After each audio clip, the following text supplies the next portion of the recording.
Hello everyone, this is Fahim Ansari, Assistant Professor at RPIIT campus. Today we will discuss about the friability testing of the tablets, how the testing of the friability of tablets are done, on which tablet it is done, what is the procedure and what are the limits and characteristics of the friability testing of the tablets.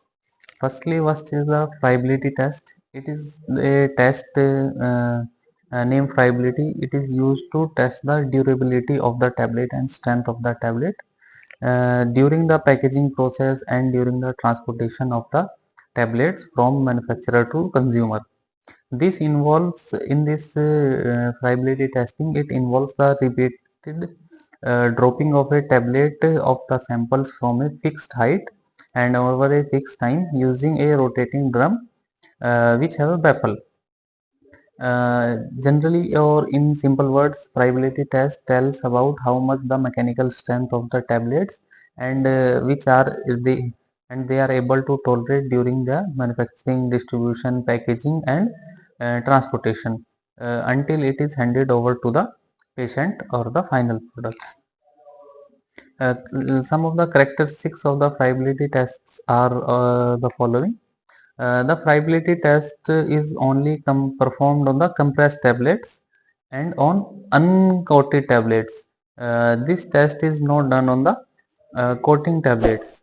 For delayed release tablets or the is not done, and the friability is usually done of that kind of tablet which are made up of sustained release or delayed release before apply the coating of that release or sustained release. And measurement or calculation of the tablet friability supplements other physical parameters also, such as tablet breaking strength and breaking force required or to that. Now we will come to the friability apparatus or the equipment or instrument used for the friability testing. Throughout the pharmaceutical industry, friability testing has become a safety technology, and the instrument is performed to friability test apparatus is called a friability or a friability tester. This is a very simple instrument and comes in a short tablet, and this is only done on the tablet, not or capsule or anything. Now there are the two types of the friability apparatus comes in the market, single drum and two drums, and these are the some characteristics of the friability apparatus or friabilitors. The friability apparatus is having a drum which have the following characteristics or the points. It is the material of constructions is synthetic polymer, and generally the drum is made up of polished internal surface and transparent, by which the internal tablet when during the rotation is also visible and subject to minimum static build-up. The internal diameter of that drum is between 283 mm to 291 mm, and the depth of between 36 mm to 40 mm, and inside radius is 75.5 mm to 85.5 mm, and the rotating speed which we fix for the friability apparatus is the 25 rotations per minute plus minus 1. Generally it is run for the 4 minutes, 100 revolutions of a tablets. This is a symptomatic diagrams and the measurements of the friability test drum. It is transparent in between, it is in the middle, there is a it is connected with the rotating shaft of the machines, and the drum is made up of the PVC and it is transparent in nature, and in the dimensions you can see the dimensions of the uh, drum. These are the tablets used in the pharma industries and or in the laboratories. It is on the left hand side we can see the single drum friability tester, or in the right hand they are the two drums, so it is called the double drum friabilitors. Now we comes to the procedures how the and number of the tablets comes to that. The tablets with a unit weight equal to or less than 650 mg, take a sample of whole tablets corresponding to as near as possible to 6.5 grams. Means the tablets weights if below 650 mg, we can take the tablets which comes in the 6.5 gram tablets. Means if it weights is 325 mg of a tablet, then we will take 20 tablets, so that the total weight of 20 tablet becomes the 6.5 grams.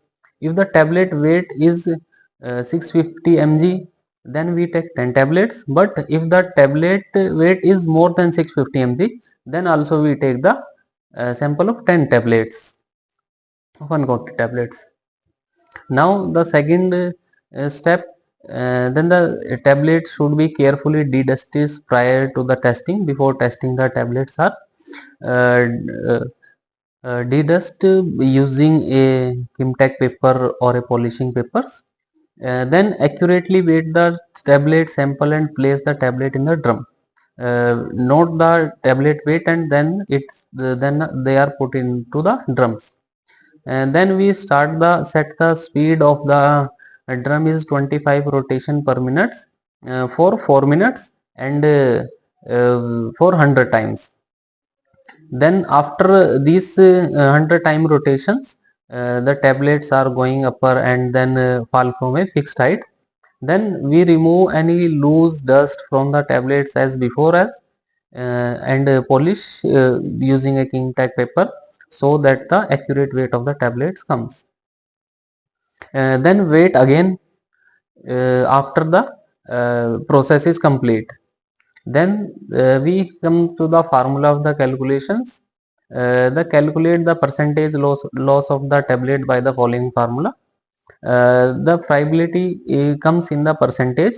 Weight W1 minus W2 divided by W1 multiplied by 100. W1 is the weight of the tablet initial, or the before the test is done, and W2 is the weight of the tablet after tumbling or after it is revolved in the friability apparatus for 100 rotations. Then we can calculate the percentage loss of the weight during the friability testing. Now the friability testing, it should not be more than 1% of the total weight of the initial. Uh, Now the accepted criteria. Generally the test is done the once.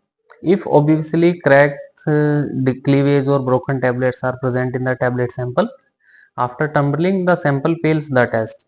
But if the results are difficult to interpret, or if the weighting loss is greater than the targeted value, the test should be repeated again. Repeated one time or the two times, and the mean of the three tests are determined. The maximum weight loss mean from the three samples not more than 1% is considered accepted for the most of the products. The chewable tablets and effervescent tablets or dispersible tablets may have the different specification as far the friability is concerned, as these are more fragile than the regular compressed tablets. But if the tablets get cracked or break into two parts or many parts, then it fails the test.